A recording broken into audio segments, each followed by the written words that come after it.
সম্মানিত ছাত্রীবৃন্দ, আপনারা দৃষ্টি আকর্ষণ করছি, আপনারা আমাদেরকে কোনো এক্সকিউজ দেখাবেন না।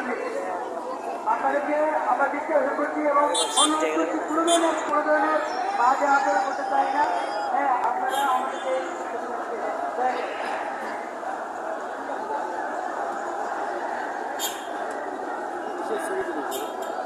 এমনি ভিডিও